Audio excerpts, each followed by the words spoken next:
Eh bien, bienvenue à vous pour la conclusion de cette saison qui est sur l'affirmation de soi. Alors, en conclusion, j'ai envie de vous dire, pourquoi finalement ne s'affirme-t-on pas? Quelles sont les difficultés qui empêchent finalement l'affirmation de soi? Eh bien, la plupart du temps, ça va être l'éducation. L'éducation nous permet pas forcément de nous affirmer. Nos parents veulent qu'on soit sage, discipliné, obéissant, presque soumis. Et évidemment, qui ne rêve pas d'avoir des enfants sages comme des images? Et tout ce qui fait cette éducation, qui nous rend sages, ne va pas faciliter forcément notre affirmation de soi ensuite à l'âge adulte.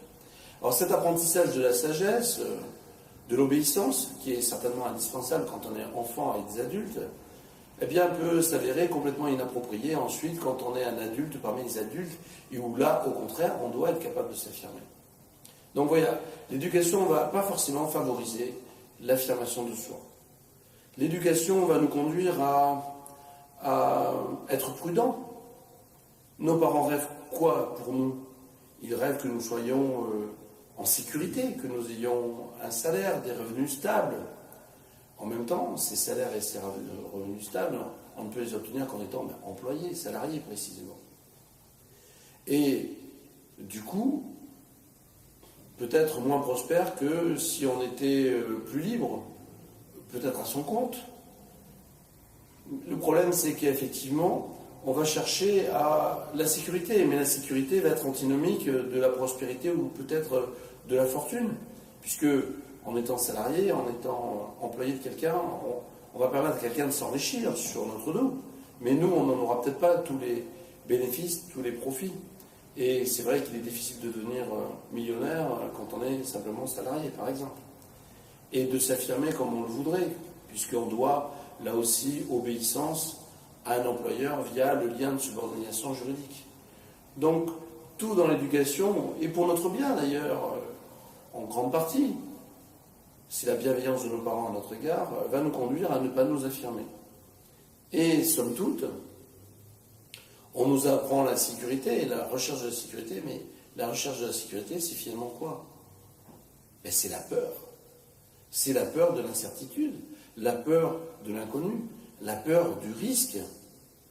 Et ce qui nous empêche de nous affirmer, dans le fond, c'est la peur.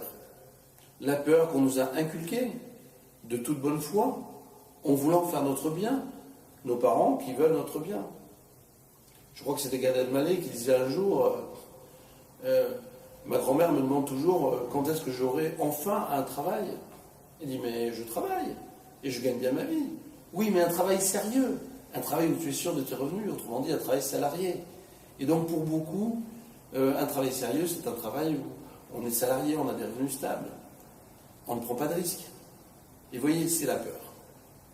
Et donc ce que je vous propose, c'est peut-être de travailler une prochaine saison sur cette notion de peur, qui finalement nous empêche de nous affirmer, de nous épanouir, de donner le meilleur de nous-mêmes, la plénitude.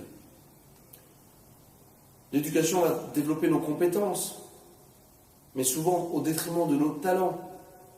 Or, Maud Simon, dans un excellent ouvrage qui s'intitule « Fais ce qui te plaît », dit « les compétences, c'est ce qui permet de gagner sa vie.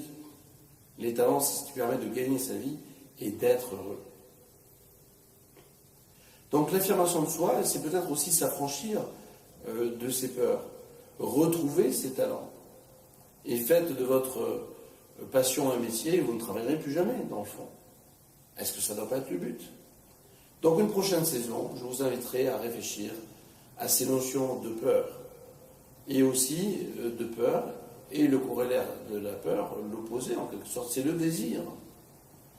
Le désir qui permet peut-être, et certainement même de s'épanouir, d'atteindre des objectifs plus élevés. Mais la société se méfie du désir. L'éducation se méfie du désir. Car le désir peut conduire à plus de liberté, à plus d'indépendance, plus d'autonomie, moins de contrôle des individus. Donc la société va se méfier du désir des personnes. Elle va vouloir le normer, l'encadrer, le formater. Voilà. Et tout ce qui est désir, finalement, est très régulé par la société. La liberté des uns s'arrête où commence celle des autres. Forcément, on vit en société, et une liberté totale n'est peut-être pas possible. Mais il y a de la marge. Et c'est ce qu'on va étudier dans une prochaine saison qui sera consacrée donc à la peur et son corollaire positif qui est le désir. Merci à vous en tous les cas d'avoir suivi cette saison sur l'affirmation de soi avec tous ces épisodes. Et je vous donne rendez-vous donc dans un prochain épisode. Avec grand plaisir.